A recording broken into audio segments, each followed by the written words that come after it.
The good news about Ghana JAG, its membership is free. Everyone interested in it could join our handles on social media. On Meetup, it's meetup.com/Java User Group Ghana. On Twitter, it's @GhanaJAG, and LinkedIn, Java User Group Ghana. On today's session, we'll be talking about thriving in the cloud, venturing beyond the 12 factors, and this session will be held by Grace Jansen. So Grace, hello Grace. Hi, thanks for having me. It's great to join you all. Okay, so as at this point, I'll be leaving the session onto you. Yep, then you continue from there. Perfect. Sure, thank you. Let me start sharing my screen. See if we can set this up. There we go, starting to share. Hopefully you guys can see that now. Yes, you can. Fantastic. So hi everyone, thank you so much for joining this session. I know it's a Friday lunchtime. You're probably busy with end of weeks, deadlines and projects. So I really appreciate you spending the time to come and join me. It's great to join you all, even if it is virtual. So yeah, today we're going to be taking a look at, okay, how do we not just have our applications surviving in the cloud, whether that's just or well, it's about how do we enable them to really thrive in that environment and make the best use of that underlying infrastructure. So my name is Grace Jansen. I'm a developer advocate at IBM, based in the UK, so almost in the same time zone as you guys. And then, yeah, I might be joined today by YK. He is not in the same time zone, which is why it's a maybe. He's based in Toronto, so kind of early for him, but he might be joining us later on during this session. So just as a general introduction, this has been designed to be as interactive as you guys want. So we do offer the demos and the labs that I'm going to be showing and mentioning today in this session. We offer them to you guys free to use whenever you want to, and all you need to do is have a browser to do that. So this can be interactive if you want it to. You can follow along at the same time, or you can just watch me as I demo through some of these labs today. So as a general introduction, as I said, I'm a developer advocate at IBM. Wasn't always. I came from a biology degree and then switched to tech, so kind of an unusual background, but I love to be able to sort of showcase that you can come from any background and get involved in Java and tech. Now, in my current role, I focus a lot on cloud-native Java technologies and a lot within the open source space, which I find really rewarding and great to be able to interact with the community. And as I said, I'm based in the UK and my colleague YK is based in Canada. So the platform we're going to be using today for all of these labs is something we call the Skills Network Lab. It's an environment that we've worked quite hard on IBM to create to enable you guys to really get hands-on with these tools and technologies without needing any local prerequisites on your own machines.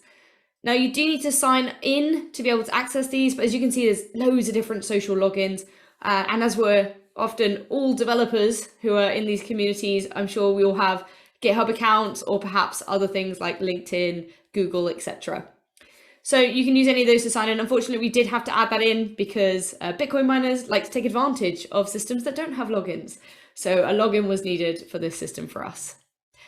So when you log into the system, what you'll see is an environment like this, and it's based on Thea, which is sort of an environment that's meant to mimic almost like Visual Studio Code, and it's run using OpenShift. So this is kind of like trialing cloud native technologies literally on the cloud. So it's quite a cool system. What you'll see is instructions on the left-hand side and an IDE on the right-hand side with the terminal. So you can essentially do everything you need to within this one environment. And we'll go through that when I demo one of the labs later today.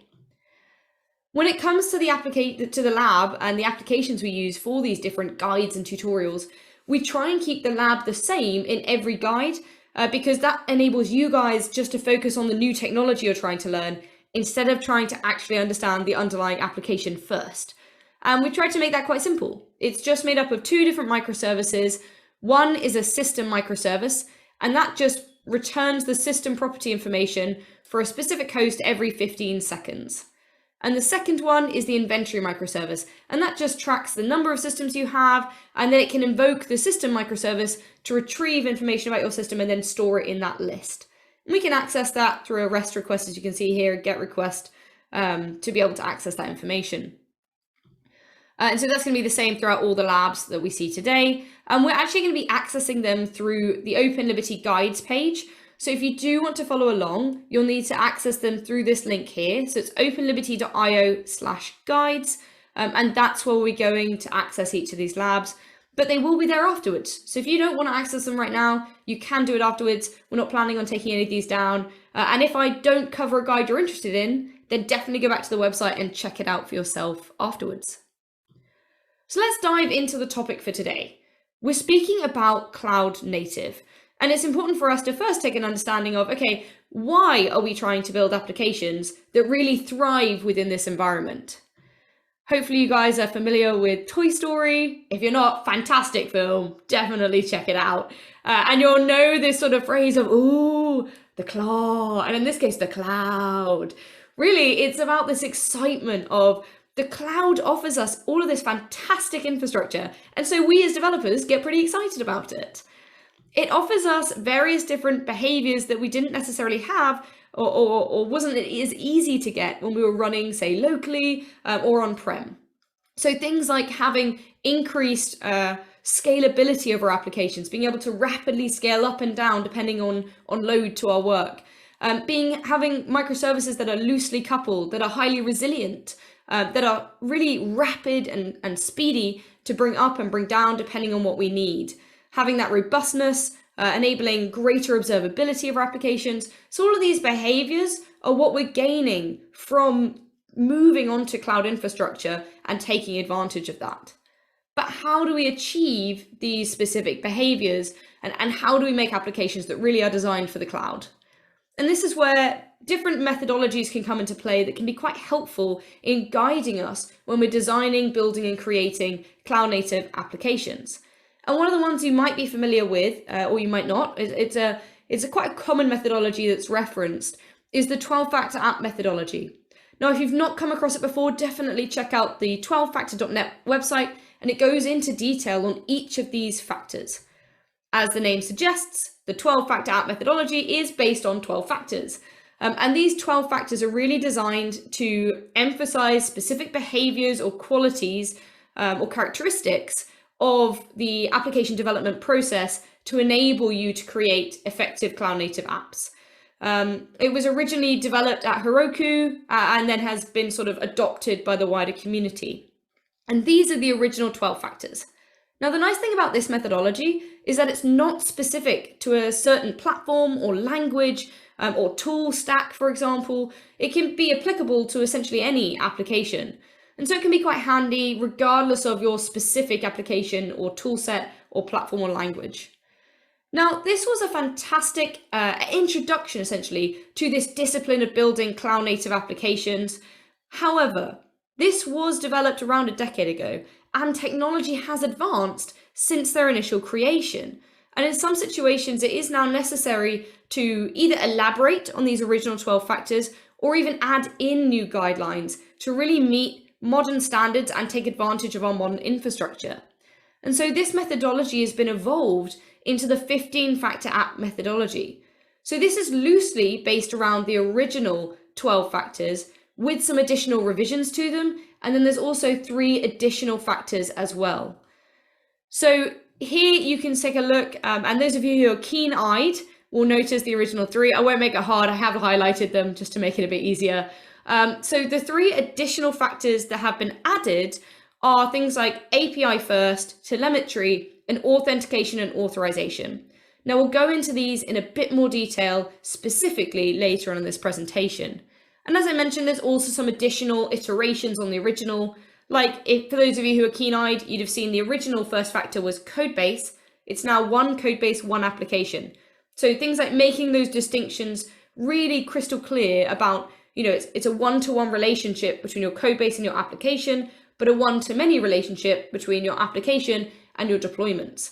So making those sort of characteristics really explicitly clear is where these iterations have come in. And if you want to find out more about this evolvement, and all of these specifics behind the evolution of the original 12 factors, then you can check out the book here, which is essentially where this methodology originated in terms of this 15-factor app. So let's take a look at how this fits in terms of enabling these characteristics. So here we have a fairly generic app instantiation.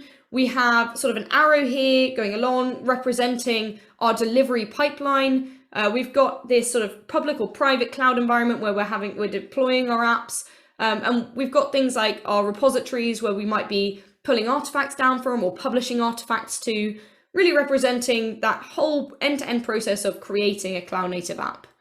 So let's layer on top of this our 15 factors. And you can start to see where each of the factors relates in terms of that application development process, whether it's in the first sort of delivery pipeline stage or whether it's actually whilst your application is deployed and running in the cloud. And actually what each of these factors enables, we can start to map to that word map I showed you of the key characteristics of cloud native applications. So we can layer those on top and start to see how things like design, build, release, run, having environmental parity enables us to have sort of really rapid deployment and development of applications to the cloud. Things like, for example, or telemetry, for example, logs, that enables us to have this observability in the cloud. And many of the others enable things like loose coupling, resiliency, and robustness. So this is why this is a really great methodology to be able to enable these key characteristics. And there are lots of different open source tools and technologies you can utilize to be able to achieve these characteristics. I've mapped some of them here just to give you an idea and a taste for some of them. But what we're going to do now is really deep dive into some of the open source technologies we're going to be focusing on today, specifically for those additional 3 factors. So let's take a look at some of the helpful open source tools and technologies that are available for this. So I've already kind of mentioned this one a bit already, and this is actually what we're going to be utilizing in the demo today, and OpenLiberty is where all the guides are for these interactive labs. So let's take a deeper dive into what OpenLiberty is and how it can be helpful. So OpenLiberty is really a cloud native runtime that is designed to help you build effective and efficient cloud native applications. And it makes use of, interoperates, and implements many different open source tools and specifications, which we'll take a look at a couple after this. So what are the advantages of using OpenLiberty? Well, it really allows developers to focus on the code of their application instead of actually building the app in the first place in terms of being able to interoperate and implement some of those open source specifications. It provides APIs and runtime capabilities that can help with creating large numbers of collaborating services, and it helps to make really fast and iterative changes. So we'll take a look at something called dev mode in a minute, which allows that. It allows you to have really easy to write tests, true to production testing using things like test containers, and enables you to be really ready for containers, so ready for that cloud infrastructure. And it's been designed in a way that hopefully enables you to have sort of not in your way tools and flexibility. So in that, I mentioned something called dev mode, and dev mode is something we're going to make use of in the lab today. Now, dev mode essentially is designed to boost developer productivity. So it provides immediate feedback for any code or configuration changes you might be making. So instead of having to tear down your entire application and reinstantiate it to be able to see those changes in real time, it will automatically recompile any classes that you might have edited and automatically recompile that into your application to be able to sort of highlight and show those changes in your code or your configuration. So that makes for a really immediate and fast feedback for developers to see how the changes they're making are really affecting their application. So no rebuilding is necessary. And we're going to be using Maven in our demo today, but you can use Gradle. And to be able to access dev mode, we just do Maven liberty:/dev. And we're going to be using that today. Now, as I mentioned, this is designed as a just enough application server. So if you've perhaps used something like WebSphere, for example, which generally had sort of all features all together in one quite large application, even if you didn't necessarily need some features, that to developers made it quite heavy, quite bulky. They weren't taking advantage of all these features and they just didn't need them. It was kind of a waste of space. And so now this sort of server configuration really allows you to control which features are loaded into a given server instance at a really fine-grained level. So you're getting exactly the function you want and nothing more, really helping you to minimize on sort of memory footprint and performance, but also getting all the features that you do need based on your application. So that's one of the great advantages. As I mentioned, API support, and we're going to be going over things like Microprofile and Jakarta EE in our applications today, and OpenLiberty does support those. And just generally enabling greater developer productivity, we have connections to various different IDEs, repositories, we enable multiple different build tools like Maven and Gradle. As I said, we interoperate and implement many different open source tools, including testing frameworks and those APIs. And as I mentioned, we are Kubernetes optimized. So this is really about being ready for the cloud. So enabling you to deliver faster without costly tuning exercises and getting that optimal performance for your applications. As I mentioned, OpenLiberty implements and offers many different APIs. And we're going to take a look at two of them, Jakarta EE and Microprofile. And we're going to be making use of these in the lab today. So Jakarta EE. Jakarta EE is essentially an open source cloud native Java, and you can visit the Jakarta EE website, which I put a link to at the top left hand corner there. Really, it is a community driven collaboration all about sort of open innovation for Java for the cloud. And there's lots of different people and companies and corporations who are contributing to this open innovation, enabling this community-driven collaboration. And you can see some of the members of the Jakarta EE Foundation here. And it offers many of the same features from Java EE. Jakarta EE 8 was essentially based on Java EE 8. So you can see some of the features here that it enables, and we'll be making use of some of them within our application today. One thing to bear in mind is there was a namespace change. You might have come across this from Javax to Jakarta due to some licensing issues moving from Java to Jakarta. But Jakarta is one of the ones we're going to make use of today to enable those additional 3 factors. Another one is Eclipse Microprofile. Now, this is another real community-driven specification. So this was designed and created to enable applications that are based or using Java EE or Jakarta EE to be optimized for microservices and for the cloud. And so it is an open source specification, and again, developed by a wide range of individuals, organizations, and vendors and communities. So you can see some of the vendors here, and as this is a specification, you'll need an implementation to make use of it. And a lot of these vendors offer compatible implementations, like, for example, OpenLiberty, which is what we'll be using today, but here are some of the others that you can also utilize. Now, with Microprofile, you get these different APIs. So the standard stack is that bottom pyramid here that I showed here. And that's essentially what comes as standard with Microprofile. It also includes some Jakarta EE APIs. So for example, JAX-RS and REST and stuff. And then there's some specific Microprofile APIs like config, metrics, OpenAPI, and we'll be making some use of some of those later on in our labs. There's also some standalone projects. These are still developed by the Microprofile community, but they aren't yet part of that standard stack. So developed by the same community, and hopefully one day will be incorporated into the stack. But these can also be useful for various different cloud native functions, like, for example, if you're looking at using reactive in your applications, or even looking at running transactions in a cloud native manner using things like LRA, which stands for long running actions. So again, this is one of the ones we're going to make use of today. So as I mentioned, this is mostly about focusing on the additional 15, the 3 factors that are in the 15-factor app methodology. However, if you are interested more in some of the factors that are in the original 12 factors, I have written an article here which does link each factor to some of the guides on the OpenLiberty site. So if you do want to get hands-on with the technologies that enable those 12 factors, then definitely check out this article and go through to the factor you're interested in and check out the labs that are associated. But as I said, we're going to be focusing on those additional 3 factors and really how we can thrive in this cloud environment. Again, there is a similar article for this, so if you want to go away afterwards and check this out, or even use it as some revision after the session, then feel free to head to the link I provided at the top of the slide here, or just search on the IBM developer site for 15 factors. So let's take a deeper dive into those additional 3 factors that have been introduced in this methodology. The first of those that I showed was API first. So what does this really mean?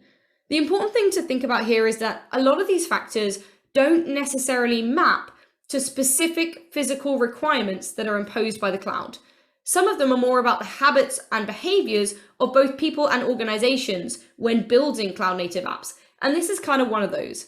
So API first is really about sort of putting APIs as a first class artifact in that development process.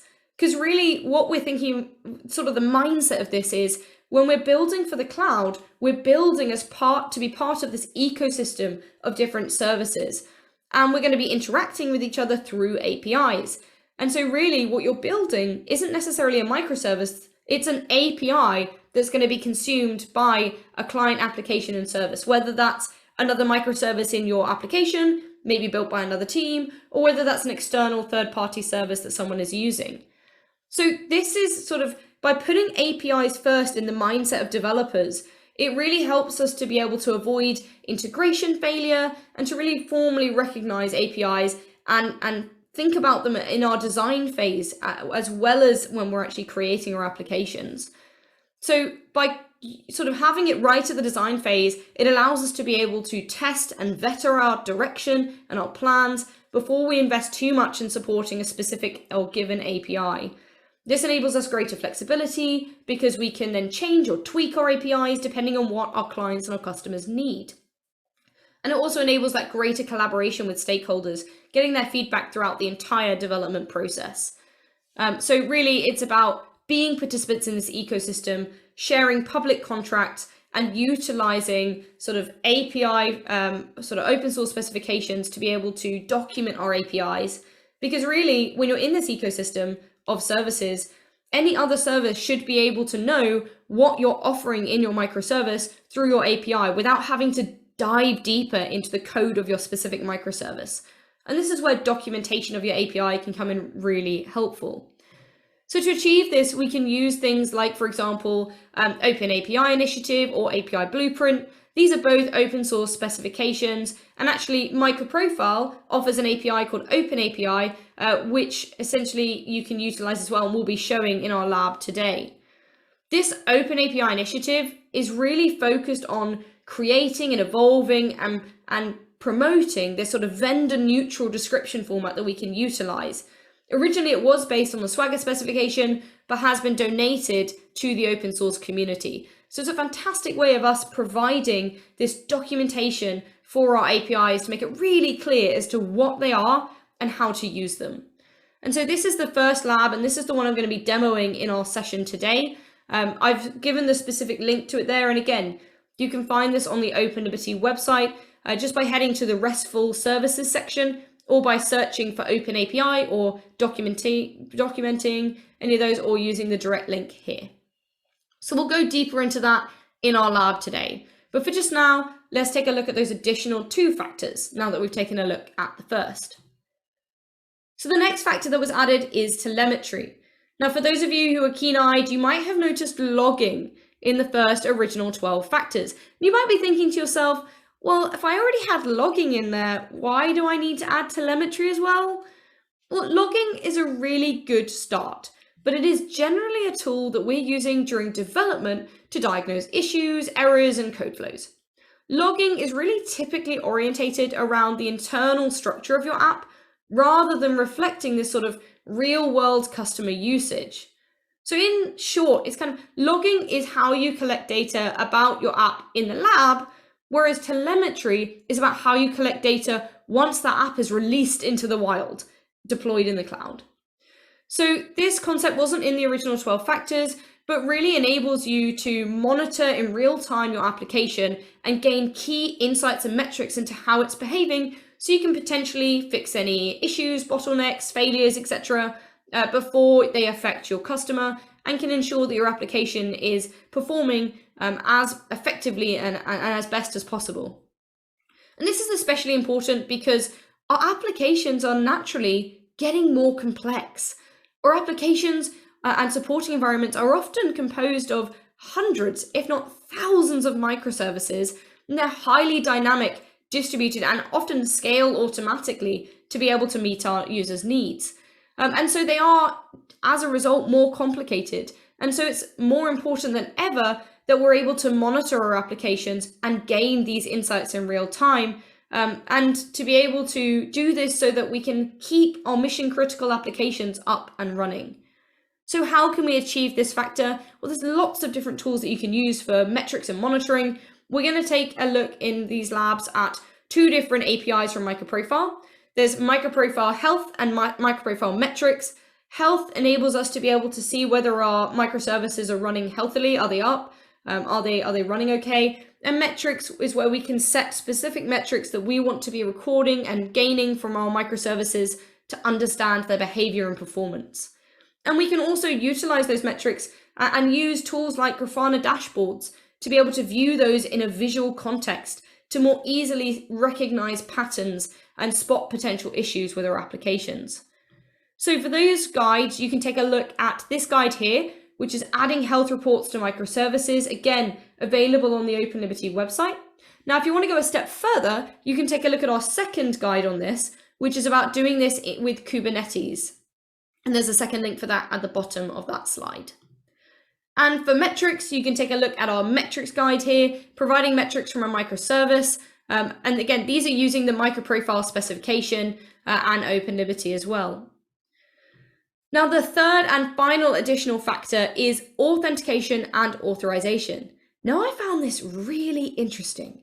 There was absolutely no discussion of security in the original 12 factors, which just blew my mind. Like, security, as we know from recent events, is extremely important for our applications. You know, things like the Log4Shell events that have been happening recently. There are many different security sort of developer news that are happening that just demonstrate the importance of this factor.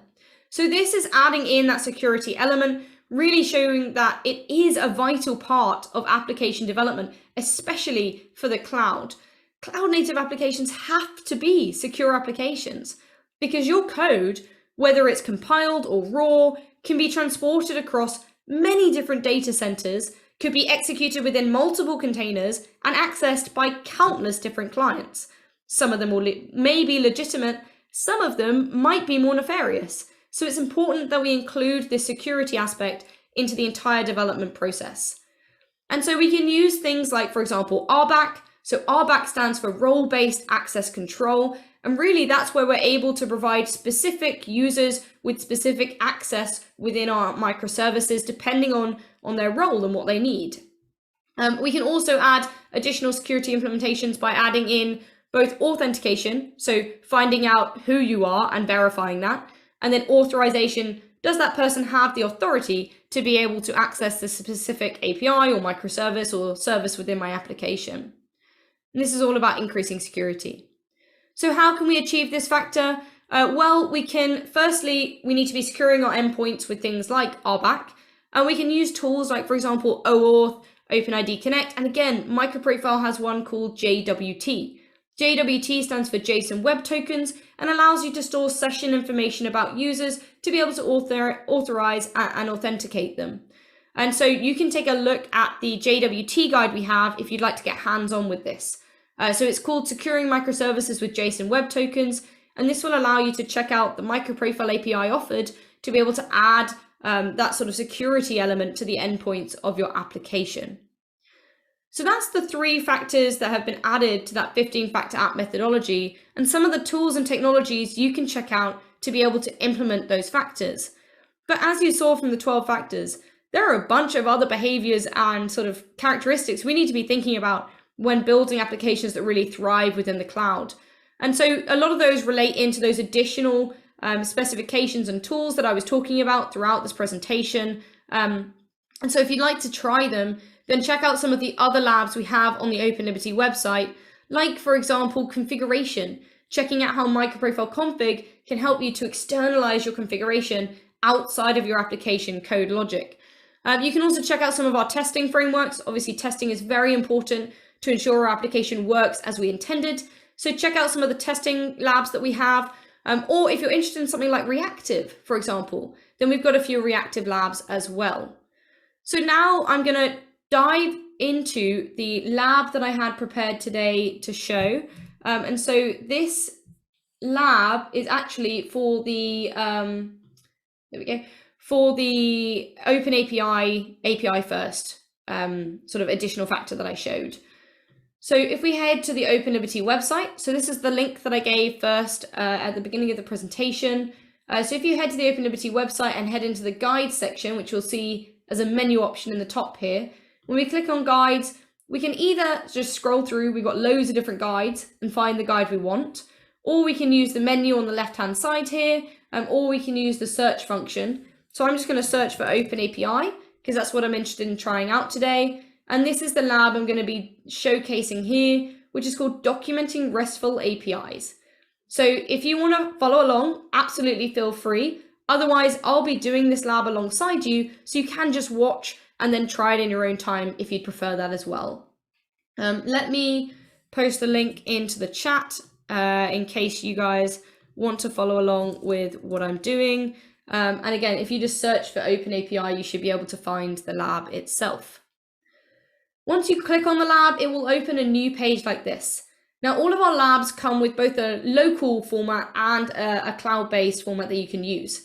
So if you want to do it locally, bear in mind you will need to have some prerequisites, but if you can just scroll through this sort of the lab instructions on the left-hand side, and the code that you need will pop up on the right. However, we're going to be doing this in the cloud environment, so we're going to use this command here on the right that says run in cloud. That will open a new tab that looks a bit like this, and we're just going to click on the Access Cloud Hosted Guide. It will ask you if you're happy to share your username and email with a third party. Just click OK if you are, and then it should open up a new tab for us to be able to use that online environment. Just tick to say you're not a robot, hopefully none of you are, and then we'll head straight into the lab environment. Shouldn't take too long. It will open up that environment that I showed where we had the terminal, the IDE, and the instructions. Here it is.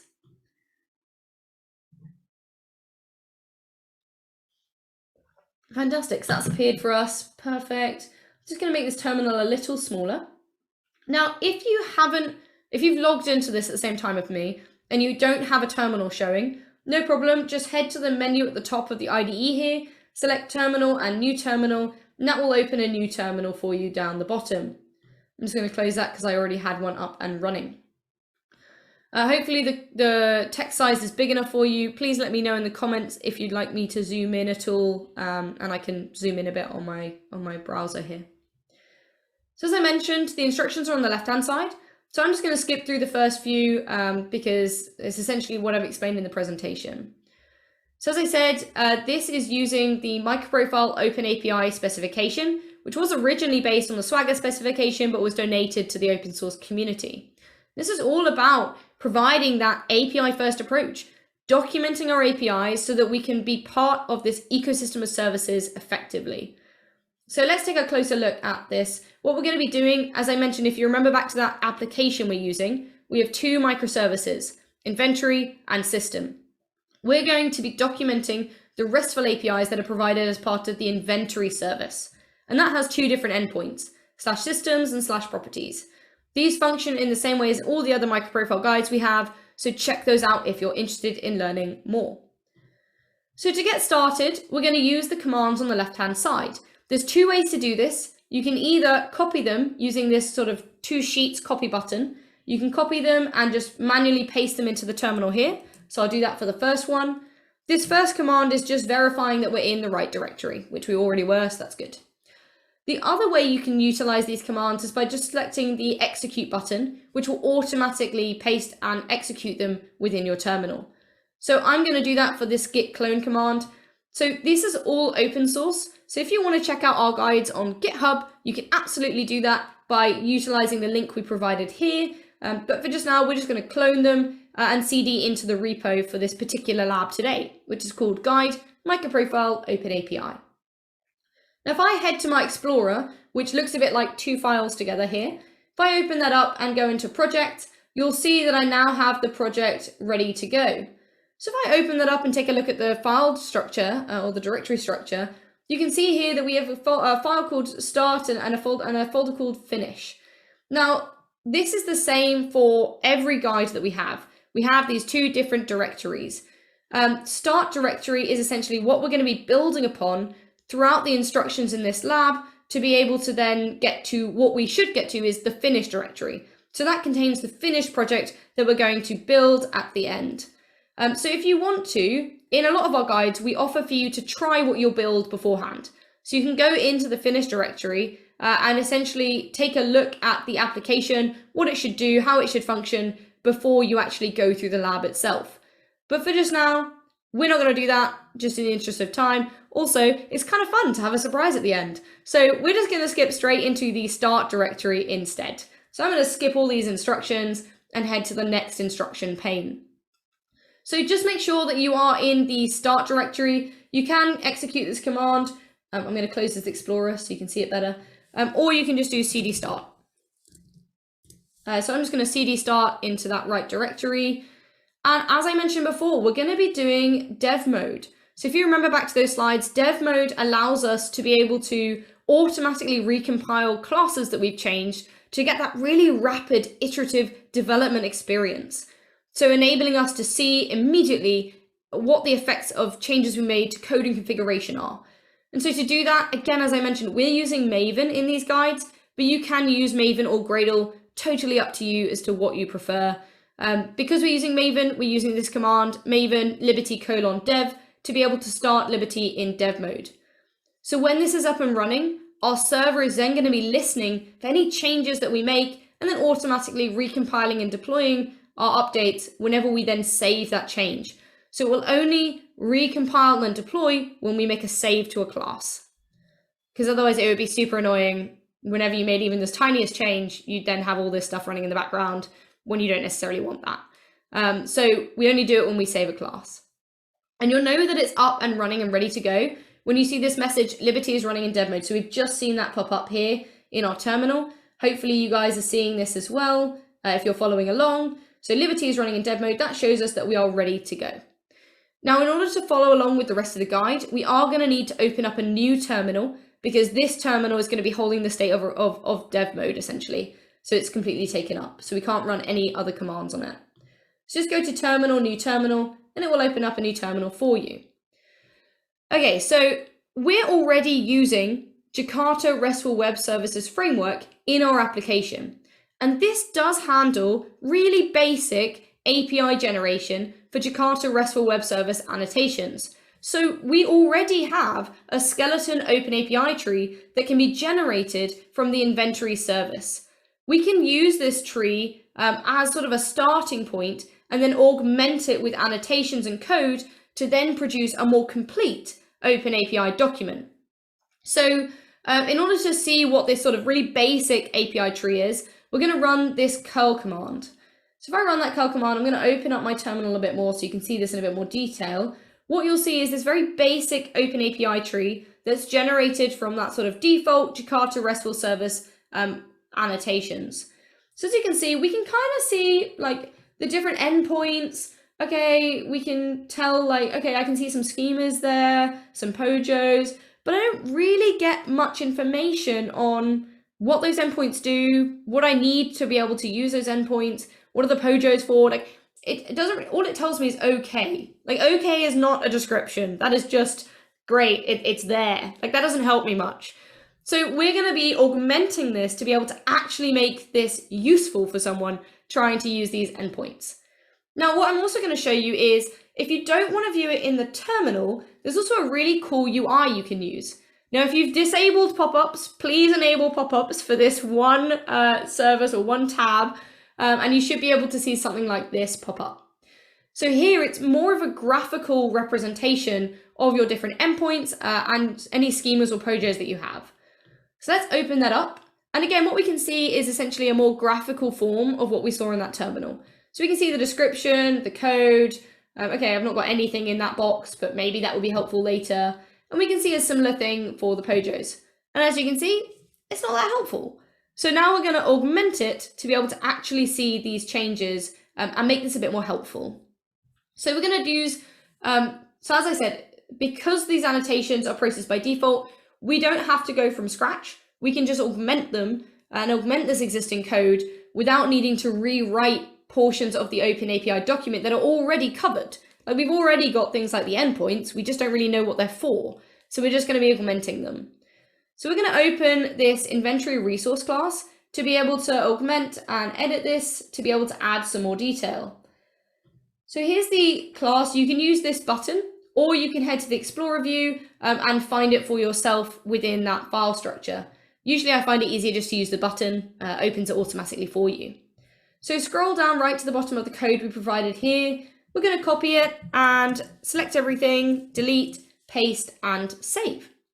Now in here, what you'll notice is we've added in some of the annotations from the Open API specification. Now there are loads of different annotations you can use. In fact, if I show you the Microprofile specification, if you see here, this is the table with all of the different annotations. So there's loads depending on what you need for your application, depending on what you have within that endpoint or API. So you can check out more about each of these specific annotations by heading to the Microprofile specification to the docs for this. And I will put a link in the chat just in case anyone does want to go and access that at a later time. So going back to my lab here, what we've added in this application is this @API response annotation. We've also added the API response schema, the @operation, and the parameter annotation as well. And we've provided here on the left-hand side just a basic table explaining what they're for. So this API response is essentially, it describes a single response from an API operation. You can also have API responses, and with an S on the end, just makes it plural. So you can have multiple responses from an API operation. We've also added in this API response schema annotation, and this is essentially a really convenient shorthand way to specify a simple response with a Java class that otherwise you could put into an @API response annotation. This just makes it a bit more shorthand and convenient. We've also got @operation. Now this annotation describes a single API operation on a path, and the @parameter annotation we've used here describes a single operation parameter. So in this case, we can see it's actually for the host for whom to retrieve the JVM system properties. So in this particular case, it's because this is the inventory microservice, we want to find out about a particular service from the system microservice, and so that's a parameter we need to provide for this endpoint. Now, because we're running in dev mode, if I go back to my terminal, what you'll see here is actually it's been picking up my changes when I saved that file. So all I need to do is go back to the terminal I was using, and I can just re-enter that curl command to be able to access the updated API tree now. So if I make that a bit bigger, so now what you can see is that we've got some more interesting and informative descriptions here.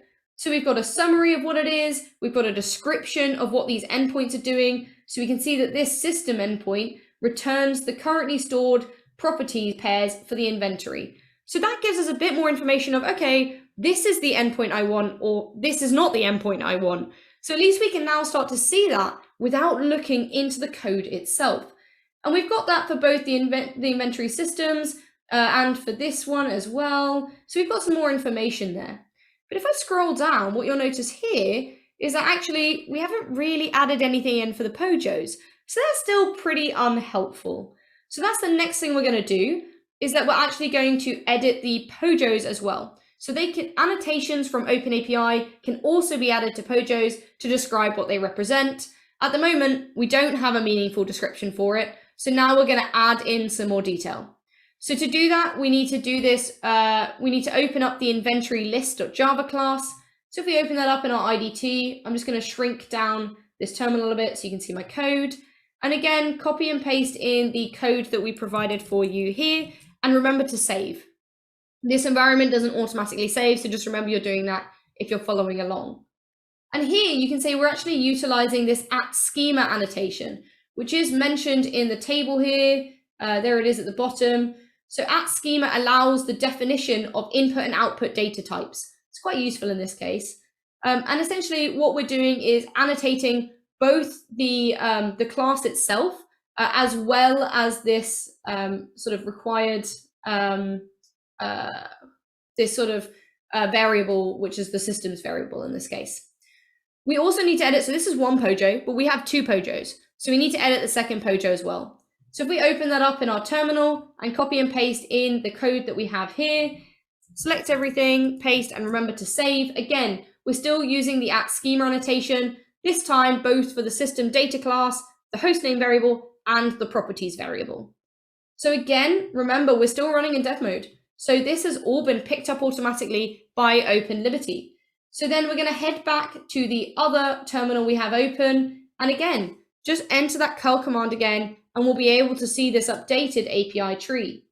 Again, I'm going to make this terminal a bit bigger so you can see. So now you can see that we have some more informative descriptions that give us an idea of what these POJOs are for and what they do. So you can see that this system data POJO represents a single inventory entry, and that the inventory list represents the inventory contents. So this is giving us more of an idea of essentially what these are without diving into that code base. So that's really helpful for us. Another thing we can do with open API trees is filter certain elements to be able to rewrite them without having to rewrite the entire thing. And so this can be done using the Oas Filter interface. So we need to create that class first. Again, you can either copy and paste into the terminal or just execute it yourself.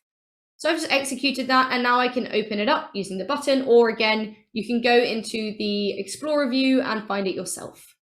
So it's empty because we've just created this class. So I'm going to copy and paste in the code we provided into here, and remember to save. So let's take a look at some of these classes and some of these methods in a bit more detail. So here we have this filter API response method. This allows us to filter API response elements. So when we override this method, it's going to be called once for every API response element in this API tree. So in this case, we're matching a 404 response that's returned by this /system/hostname endpoint and setting that previously missing description. So if we take a look, we were missing it before. So if I go up to the hostname here, so we were missing it, you can see here, missing description. So we want to override that and actually provide a description for that. So to remove an API element or other filterable element, we can simply return null. But in this case, we are giving a description. I'm just going to make this a bit smaller again. In the other method, so here we have filter open API. Now, this method allows filtering of the singleton open API element. So unlike the filter method, when you override this, it's called only once for the last method for a particular filter. So you need to make sure that it doesn't override any other filter operations that are called before it. And your current open API document, it doesn't provide much information on the application itself. So this is what we're going to use this method for. So if I scroll up in my open API tree, yeah, we don't really get much information about what this application really does. And so this is what we're going to be adding through this method here.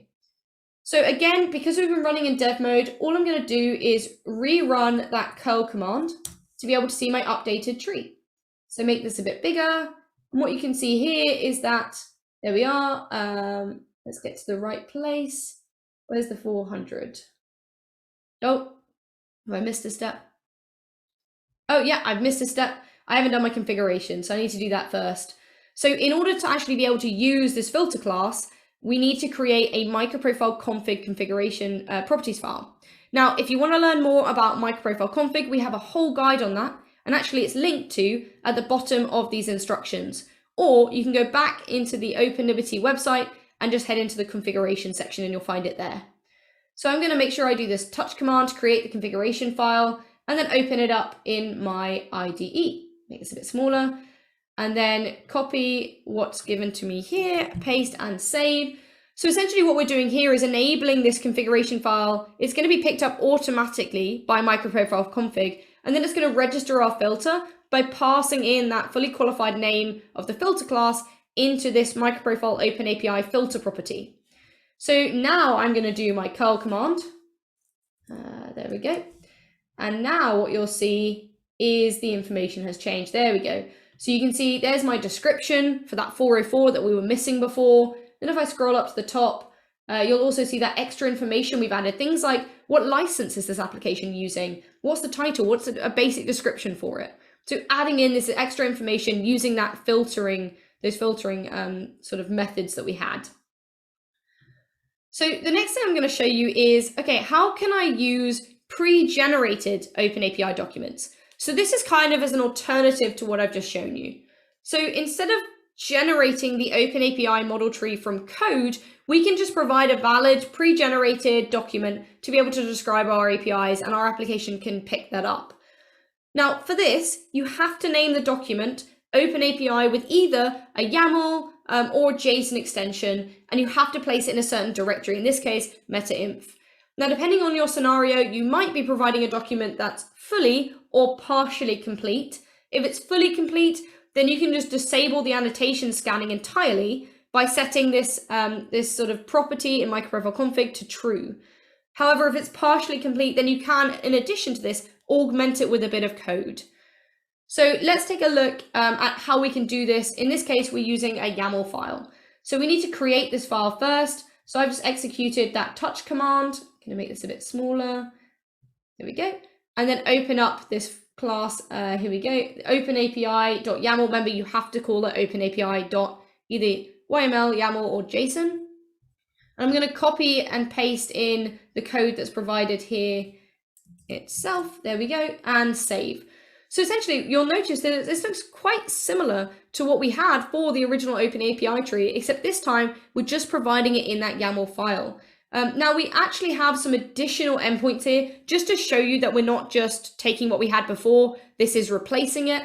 So actually, if we scroll up, what you'll see is for the inventory/properties, you'll see it here, we've actually added in some information here. If I take a look at the API tree in my terminal from the stuff we had before, what you'll notice is that this didn't really have anything. It was still saying okay, and that was it. So we're trying to add that in this document, and that's the biggest change you'll notice between them. This is a complete document, so we are going to turn that disable property to true. So to do that, we need to go back to our config properties file, and this time we're going to add in this line that says Microprofile OpenAPI scan disable equals true. So I'm just going to add that to the first line of this class, or you can just copy and paste the code that's given to you here and replace the whole thing.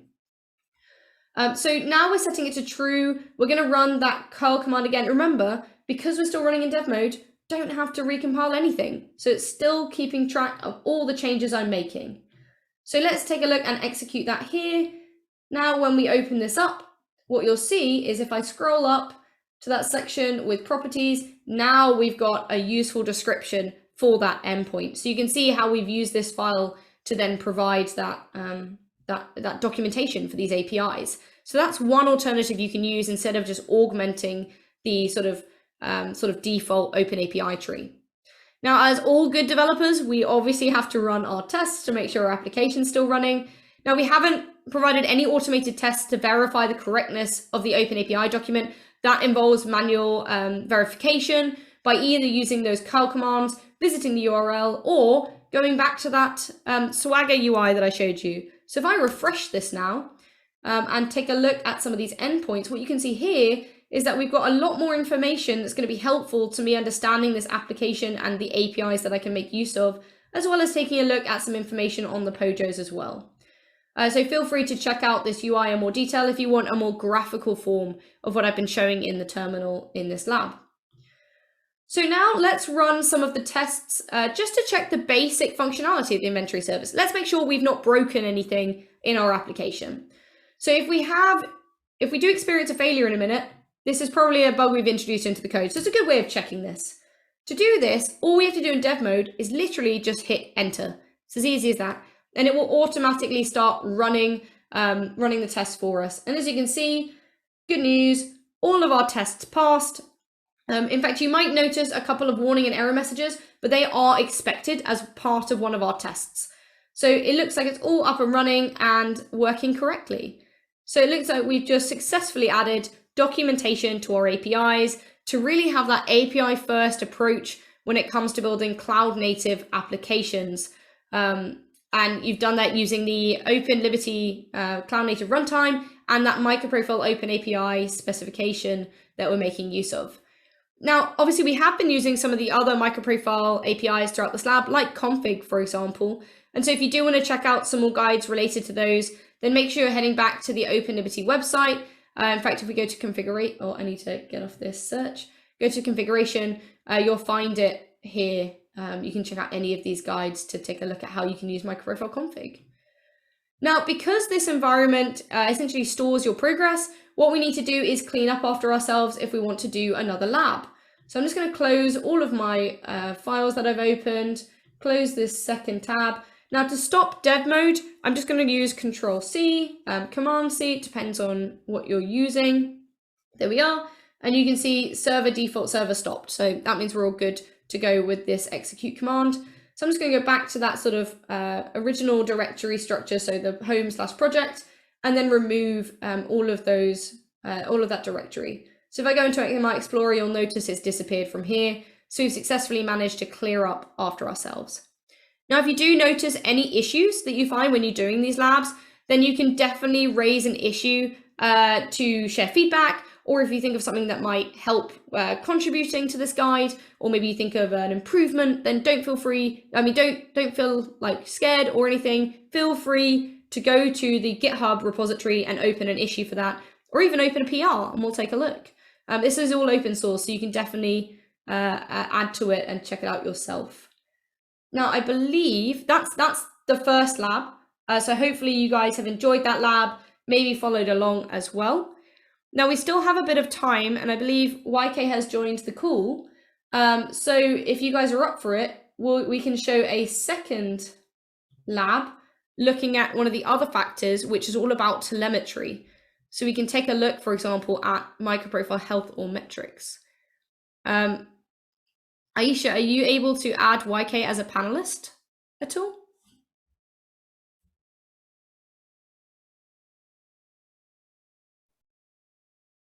Okay. Try the audio.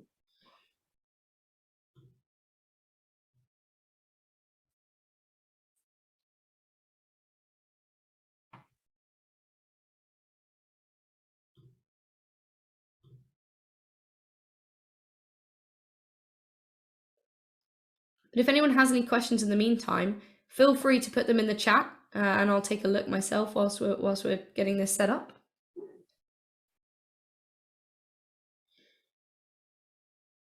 I've put some of the links in there for the Open API specification and stuff, if you want to check those out.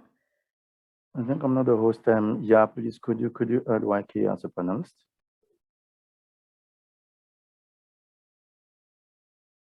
Not sure if she's able to hear. Sorry, please can you come again?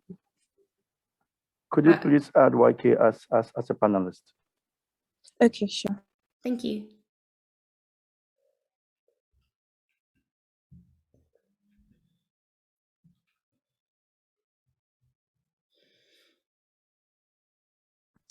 Okay, done. Fantastic, thank you. Welcome. Hello and welcome, YK. Hello, hi everyone. Hey, Great YK. to be here. Thank you for having us. Absolutely. Thanks for joining early in the morning. Oh, no worries, no worries. Thank you. So Grace, I'll pass on to you. Yeah, do you want me to continue now? Yeah, if you want to continue with another lab, I think that would be great. Okay. So I think Grace just showed us the lab around documenting REST APIs, right? So that's one part of working towards 15 factor, right? Especially from ensuring that your APIs can be undocumented, and then people can find out about them easily, and then you know about what you have, and so on and so forth, right? So, and as we continue to look at some of the factors, one part of it is to ensure that your services can be scale up and down easily, right? It can be taken down quickly, cleanly, right? And that's where things like health checks and comes in, especially in a Kubernetes environment. If we are deploying our applications in containers onto Kubernetes, right? And we have worked with Kubernetes of look into it. Part of it is really involves actually ensuring that your services can report statuses about their health, and letting Kubernetes be able to probe that, right? And then make decisions accordingly, depending on whether your services are available or not. So that's what health checks are about, and that's what we will look at next. All right, so let me share my screen, and then we will take a look at the second module there. All right, so Grace talked through the documenting API 1, right? And as you can see, if you go to openliberty.io, which is the open source cloud native Java runtime from IBM supporting Microprofile and Jakarta EE, as Grace talked about earlier, we have different guides here. I'm sure Grace touched on it as well. And then if we go to observability, there's different aspects of that. And actually these all lend to themselves to building good cloud native applications following the 12, 15 factors, right, approach, right, considerations. And the one that I mentioned and which we will dive right into is around adding health checks to our microservices or cloud native applications. As always, you have two options here. You can obviously follow along, right, locally by just going to this page from the index earlier. And then if you, for instance, have everything set up locally with Gradle, with Maven, with Java, with Git, and so on, then you can clone from our repo and then just follow the instructions to get going, right? Now, or if you don't want to mess up your local system and so on, you prefer to have a hosted environment, then you go to the run in cloud option, which is what Grace showed use earlier. And then I just need to restart because I logged out previously. Then you can just click on that running cloud option, sign up, or do a single sign on, which I'll try to do with my GitHub account. Then you will be directed to the same environment that you saw earlier, and then work with that, right? So it does ensure that we are not robots or bots, right? Because we want to prevent misuse of resources, and that's also why we ask you all to sign in. It's for no other purpose than to ensure that it's really a real person working with the resources that we have made available freely through the cloud, right? Through IBM Cloud. So you can try out and learn about the APIs and the technologies here, right? So again, if you go look at the content itself, it's talking about using Microprofile health check, right? Microprofile, again, is the set of openly defined APIs to help us Java developers to build microservices, right? And so the APIs are meant to make it easier by just using simple annotations, as Grace showed earlier, and we will see again for the health checks or providing the health reports for our services. It's pretty easy and straightforward to use, and with a few annotations and working out what you need to consider and do for your services, and that's all you need to do to ensure that your services can report on their health statuses, right? So it's going through what you need to do with Microprofile and step by step, and so we'll see that in action. Again, you'll see this environment here that you saw earlier. It's a similar kind of approach, right? So there's the instruction pane on the left, and then there's the IDE, cloud hosted IDE with a terminal to access the cloud resources, right? So I will just make sure I start with one terminal first, so go step by step. I talk a bit about the background already, and then we'll just dive right into things, right? So actually, let me go backtrack for one step to make sure everything is created first. So we'll get clone from the provided repo, right? So this is a starting point, and as the guys themselves are designed for you to try out the end product or the finished product, so you get an idea of how things work before you dive into. We take you through the steps to create what you need, right? So we'll take a look at that first. So we are starting up the application, the completed application running on top of Liberty, right? So this is Maven. So you see we're starting up an instance of the runtime with the completed application. So because I have a new environment here, so it's pulling everything that you need, whether it's for the runtime Liberty and the features and the dependencies, if there is any, right, from Maven Central, because we make available all artifacts openly on Maven Central, one for open source, and that's how developers work with dependencies and things like that these days through from the built environment, right? So So it will take a bit of time, but it should be done soon. Then we'll try it out. We'll test out the microservices, the services that's the completed services. There are 2 of them. And then we'll try out their health endpoints, right? So there's a system service and an inventory service.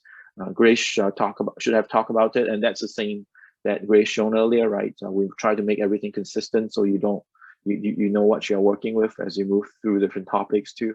While each and every module or guide can be worked on independently, but they share similar concepts so that you don't need to you can easily transition between the guides, right? So there's 2 services that we'll see. One is a system. It just returns properties about a system, right? And then there's an inventory where it just be a simple service that you can add a system to an inventory, right? So now everything is there. Everything is started now, and then we'll just hit our 2 services to see what we get, right? So as mentioned, the first service is the system service. You just get a set of jar properties from the system/properties endpoint. The second one is an inventory service. I'm hitting the system endpoint. It simply returns the number of systems in the inventory if there is something. There's nothing there because we haven't added anything, but the services are running, everything is started, so things are working fine. So that's good. That's what we have. And now let's try the health check, the health reports, right? Take a look at that. So the first endpoint that we are taking a look that we are hitting here. This is a default. This is sort of a top level health endpoint, right? It returns everything at that running instance of your runtime, right? So it just you can hit that, and then this is defined by Microprofile health check as part of the specification, right? As soon as you enable the health check support with that feature, this is what you get. So it will give you everything that you have. So we can see there's both the response from the inventory endpoint or service, and as well as the system service, right? And the system service seems to have more than one health check reports. There's a startup one, there's a liveness one, and then there's a readiness one. Oh, this is for inventory. But the differences themselves are pretty straightforward to understand, right? They map to essentially the different Kubernetes probes too. For instance, startup is really meant to see if your application or service has started up, right? That's intuitive. And then liveness maps to whether your service is alive or not, right? If it's not alive, that means there's trouble, it's in trouble, right? So then Kubernetes may make the decision to take down an instance and restart another one. Readiness maps to whether your service is ready to take traffic or not, right? So that's there. And then let's take a closer look at some other endpoints, right? So you can actually directly query for the health or the liveness status, right? So if you want to just simply look at liveness, then you can hit /health/live, right? And then if you want to just look at whether what you have running is ready, so you can try the readiness check for the readiness reports, right? So you do /health/ready, and that's really what's there, right? And these endpoints, they are quote standard. They are defined as part of the application, the specifications for Microprofile health check, and they map to how you can integrate directly with Kubernetes, right? So in your Kubernetes configuration, you can map the different probes to scrape, or actually scrape is probably not the most accurate word, to check or probe these endpoints to get the status and to decide, to make decisions, to then make decisions on whether to stop something or not. Okay, so I've tested through the completed applications, and then we'll be going through the process to add a few health statuses to our services here, right? So let me stop this running instance, and then I'll just do a Control-C, and then so we'll be stop, and then we'll move forward. The other option, obviously, is to issue a NVM Maven command to run the stop go, right? So that's fine. Okay, so let's get going with creating something. Okay, so I switched to the starting point. This is where we start all the modules, right? You will be provided with a skeleton or a starting point of your project to work with, but it's not completed. But when you go through the exercise, or when we finish, by the time we finish here, if you are following along, or when you look at it later, then you should have the same, you would get to the same state as what we were testing earlier in under finished, right? So let's launch into dev mode. Dev mode is the environment where it makes it easier for developers to work with Liberty and obviously to build applications and services using Microprofile, Jakarta E as the open set of cloud native Java APIs to use, right? Which is supported by many different frameworks out there. So, so you can have choices of frameworks to use, whether it's Liberty or otherwise. And Liberty tends to lead in our support with the latest standards. That's just what we strive to do, especially. So we launch into dev mode. It give us that fast iterative development environment, so that as soon as you make changes, you pretty much can just test out your changes right away, right? Grace shown us earlier, and then we will continue to do that here. It's getting things set up again because there's obviously, again, this is a fresh environment, and I'm working with another project here on the start as opposed to finish. So there's a bit of a setup and download of the resources and artifacts from Maven Central again, right? So, okay, everything is started now. You can see Liberty is in dev mode here, and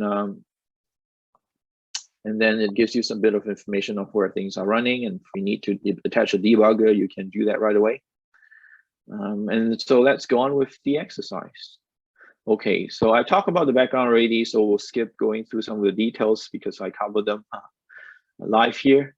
And then let's create, let's add some health checks, and we'll start with adding our health checks or the reports, the health reports to the system service.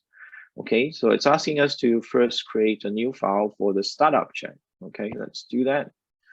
I'm just creating a new file. I mean, obviously, in the environment, you can click on the button to open up the file, or you can actually use the Explorer pane to browse to it if you want, right? It's the same because this is a full-blown cloud-hosted IDE. It's actually Eclipse there. So I'm just going to click on the button to open it. And then this is an empty file because I just created it, and then an implementation is provided. I'll just copy it and paste it over here, and then we'll walk through it. Okay. So in the code here, we can quickly see there's a startup annotation. This indicates that this response or this health report is a startup response, right? So by just adding the startup annotation to a class that implements health check, right? I have my startup health status that I can report on, where a probing for startup status can easily call and get to me at /health/start, right? So as you can see, these are standard APIs defined by Microprofile here. And then what do I do underneath here? It's nothing really fancy. It's just checking whether, just for example here, right? Just to see that CPU is healthy, okay? So that's basically it, right? So you can do anything here that maps to what indicates that your service has started up successfully or properly, right? I mean, this is just an example. You don't have to do this. You can do something else that would be appropriate for your business and for your application, right? So so do that, and then provide a response that indicates whether you have started properly or not, right? So okay, so then I'll save this. As soon as I save, because we are in dev mode, you can see that it's being compiled and the changes are made live. Okay, so then let's continue. Before we test, we will be creating a liveness check. So we talk about liveness mapping to whether something is alive or not, and then an orchestrator, a cloud orchestrator, can make decision as to whether an instance need to be brought down, restarted, and so on and so forth, right? For scalability standpoint and availability. So let's take a look at the example here. I copy the code over, I paste it. Well, as you can see here, it's really straightforward. Again, it's another annotation for liveness on a class that implements the health check interface, right? And then in this case here, we are just checking for memory usage. Okay, so it's saying that if I'm exceeding a certain threshold for memory, that I may be in a bad health, right? So I may not be quote alive, then the orchestrator better make a decision accordingly, right? So this is again another example. You can do relevant checks within your response that's helpful or useful for your application. But in this case, as the example, that's what it's doing, right? So we saved it. And then the changes are picked up right away. And the last thing is to create a readiness response. So let us do that before we try everything out, right? So we create the readiness check and open up the new file that I created and just copy the code over to walk through. As you can see by now, it's pretty much the same pattern. Annotations are used heavily in all the different Microprofile application specifications or APIs, right? And similarly for Jakarta E, if you look at things now with the advent or since CI came on board, right? A lot of things are annotation based, so you can inject different things easily. That makes coding, especially from a developer standpoint, for building applications a lot easier. And so all the modern, new applications, that's how you do things, right? It's cleaner, much more simpler, and in fact, a lot of these, if you look at it, it's because they are new APIs and so on, it's very straightforward to use, and they have encapsulated lessons learned from what people has done out there, whether it's from Spring and other things, right? So, and these things are the latest cloud native Java APIs, open ones that are supported by many different frameworks and are collaboratively defined by the community, actually for the community, right? So we have, for instance, JAG members participating in the spec effort to define these APIs. So anybody interested is welcome to participate in the Microprofile community, and as well as the Jakarta E community to define the next versions of these APIs to help developers, right? So readiness, another annotation here, same deal, is just that you would customize the response to map to what you need to do or should do for your service, right? In this case, we just simply be checking a property. This is a property from Liberty, right? The server name, and then just return whether things are up or down based on that. So it's an example here, but you get the idea of what you can do with within such checks and responses, right? So okay, so we'll save it. The changes being picked up, and then now, as you can see here, we can easily find them if we check. We will try things out, which we can do, right? But just let us get through the exercise here by following the instructions, then we'll try everything out. And so we don't need to go back and forth here. Okay, so then we are going to do the same kind of exercise for the other service that we have, which is the inventory service. By now, I hope you have realized that it's really pretty straightforward because everything is provided and through the APIs, it's really easy for developers, right? Again, startup, same deal. Let me see what, yeah, the same kind of behavior here, right? That's in the startup check. Let's do the liveness check for. Let's do the liveness check for the inventory service. Open it, move it over, and take a quick peek and see if there's any different. Nope, it's same kind of concept, just an example, checking for memory usage to indicate whether it's healthy enough or not.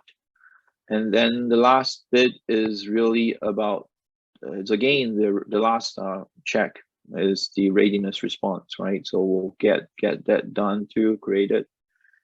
And then take a quick peek at the implementation. Okay, so there is a bit extra here. Okay, so let's take a closer look. The setup is the same, right? So at readiness annotation, implements health check. There's two things here. Okay, so the first one, whether inventory is healthy or not, because inventory has a dependency on system, because inventory uses system to figure out how the properties for a system or the systems that it needs to track, then it actually, in this case, it's a more realistic example potentially. It actually will do a ping out to the endpoint where system is. Okay, so actually it does a bit of configuration externalization, which I'm sure Grace talked about, right? So there is actually an injection of a config property, inject the config property, where the port number will be picked up from the environment as opposed to hard coded within the environment, right? So this is a good showcase of 15 factors too. I mean, it's not a full example, but it's at least an example, right? And so this would check its dependency. So in a real scenario, you may do that, right?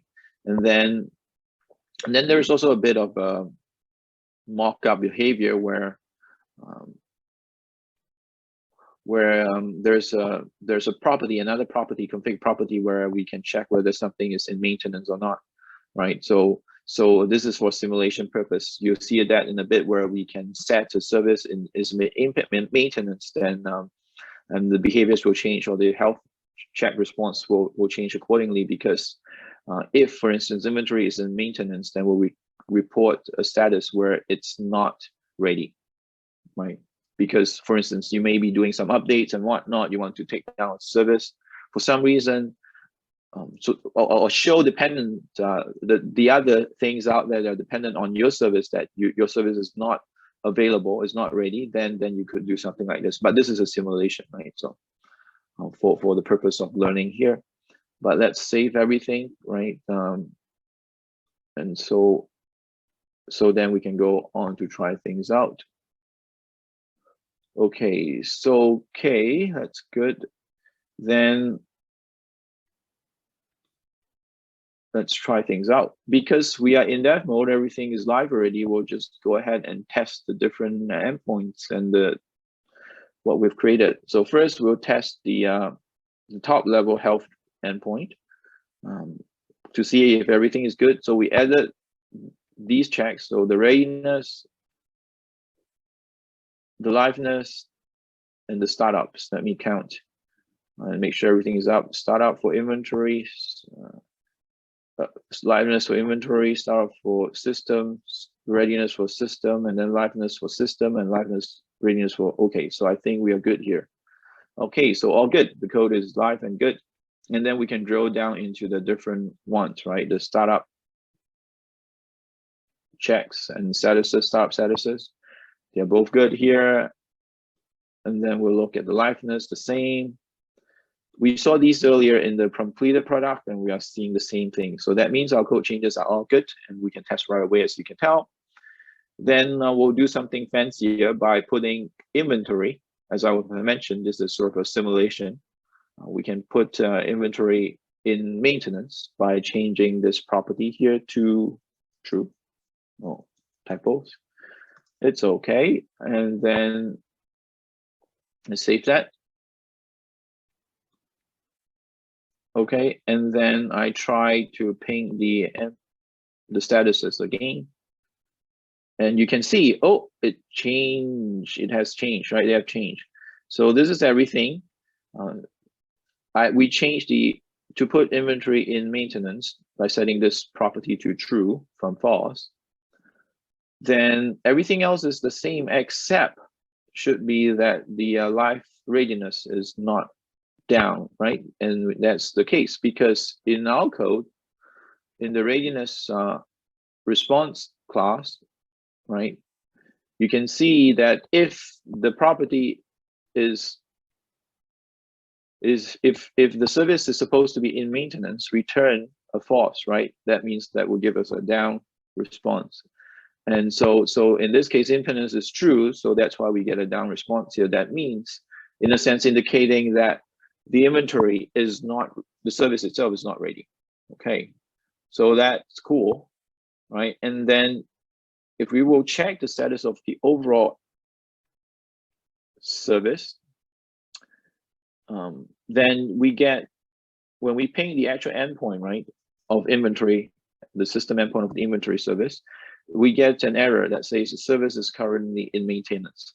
If you recall earlier when we tested originally, if it's available, quote, not in maintenance, Then you will get the list of system return, but in this case, because we have changed to indicate the property for simulation purpose, to indicate that the service is in maintenance, so we are getting this error message back.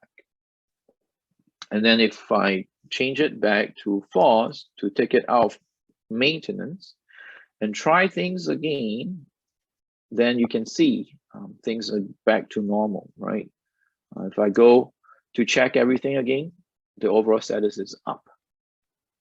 So that's how things should work. So cool. Now, last bit, as always, it's important to test, and let's work through testing, right? And so let's create some integration tests using JUnits, right? It's always a good idea to even test through the different behaviors when it comes to status checks and so on too, right? If you go, this is typical JUnit, right? And then there are some setup bits. As you look at the different tests here, it's just trying to test whether the different health statuses, they are in the right, you get the right response depending on the behaviors, right? So it's testing the Readiness responses, the Liveness responses, and then it just, for instance, it's going to put the inventory service in maintenance and see if the responses you get are in the right ones, right? So I've saved that. So definitely we'll pick up test changes too, right? And then we can actually test right away, and by just simply triggering dev mode to run test by hitting either enter key or return, right? So it's going to run the test right away. And in fact, you could even turn on dev mode to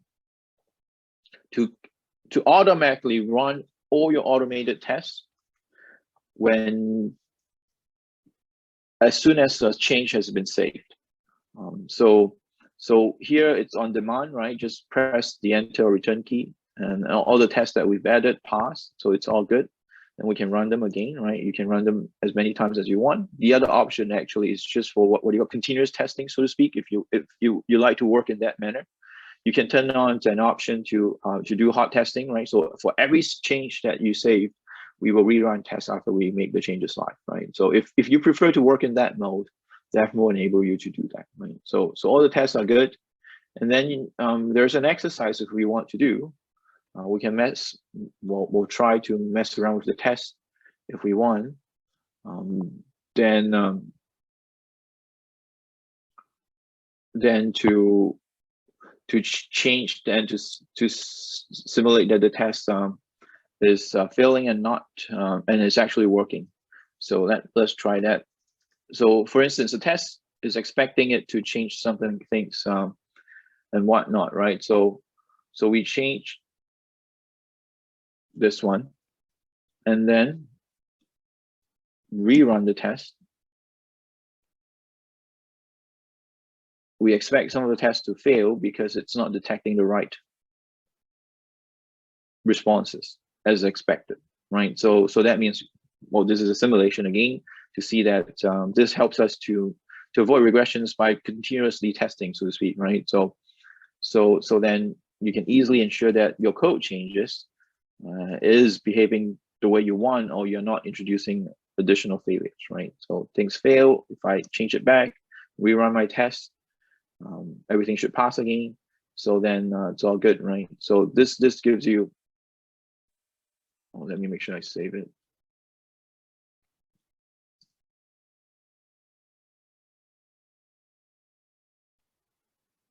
Then, yeah, so then, as you can see, this is again a simulation, but at the same time, when you make code changes, if you're working with such a development environment, right, it makes it easier for you to avoid mistakes and that your changes are good.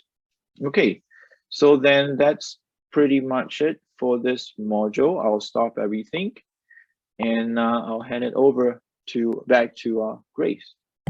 Great, thanks so much. I'm going to switch back just to finish up the presentation. So thank you guys for sticking with us for this long. hopefully, in summary, what we have shown you throughout this workshop today is that the 12-factor applications are a great place to start, but to really thrive in the cloud, we need to be looking beyond that. And we can look at things like the extra 3 factors to be able to achieve those additional sort of characteristics to really thrive on that cloud infrastructure. And I'm afraid to say there are no excuses. These are all open source technologies. So you guys should be able to get started, get hands-on with them, and really try them for yourself and see how you could apply them to your own application. Some useful resources, if you want to check out more of the things that we've mentioned throughout the presentation and the labs, then check out these resources. It includes the articles I mentioned, as well as a deep dive workshop if you'd like to follow end to end a lot of the technologies we've mentioned.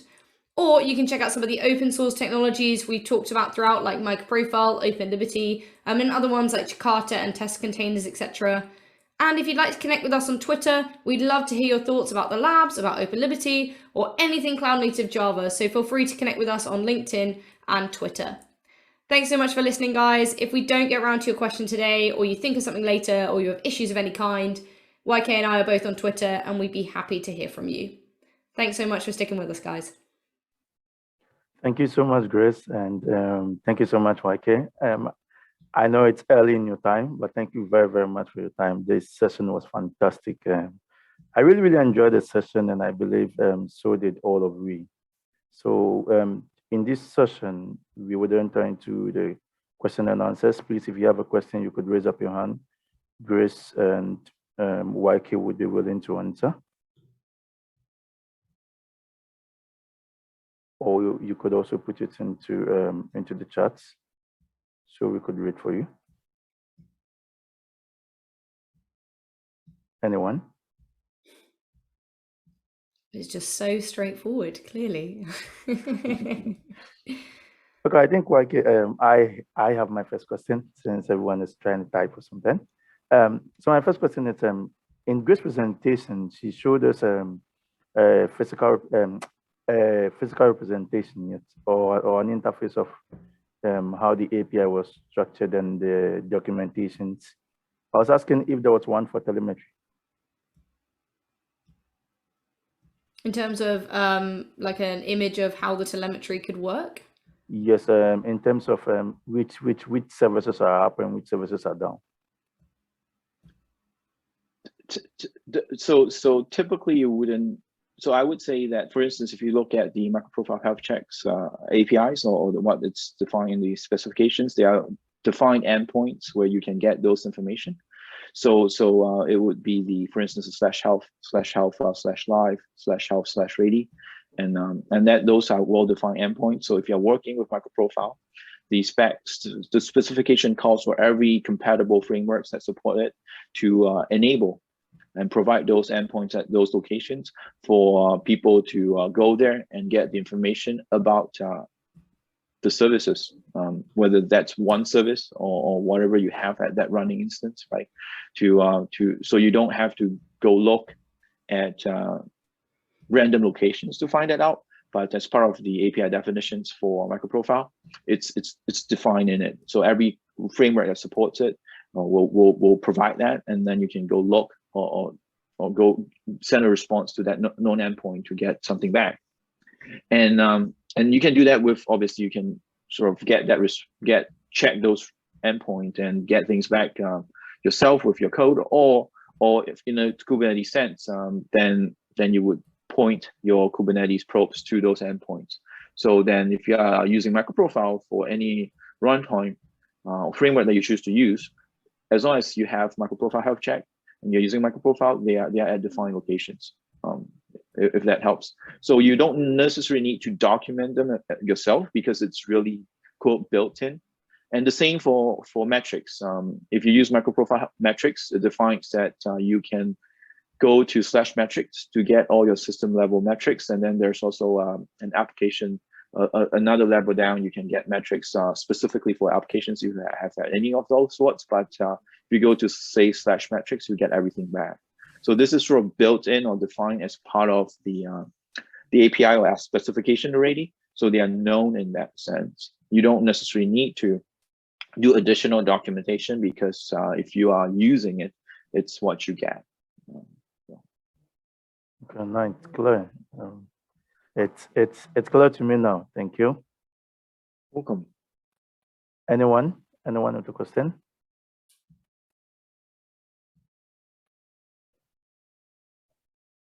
The panelists, participants? Or should I start mentioning names? I think it was really clear, and it was just so straightforward just to really understand, and I think we could call it a good time.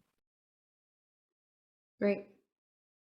Yeah, great to be here, and don't hesitate, as Grace was saying, to reach out anytime. We'll be glad to chat, and it's great to be here, and we'll look forward to coming again and maybe even visiting directly if possible. Right? So. Okay, thank you very much for your time, great NYK, and we wouldn't hesitate calling you back if you have other topics for you to also help us through. We'd love to come again. Thanks so much, guys. Yeah, Right, thank sure. you. Thank you. It's great to be here. Bye, everyone. Bye. Bye. Bye.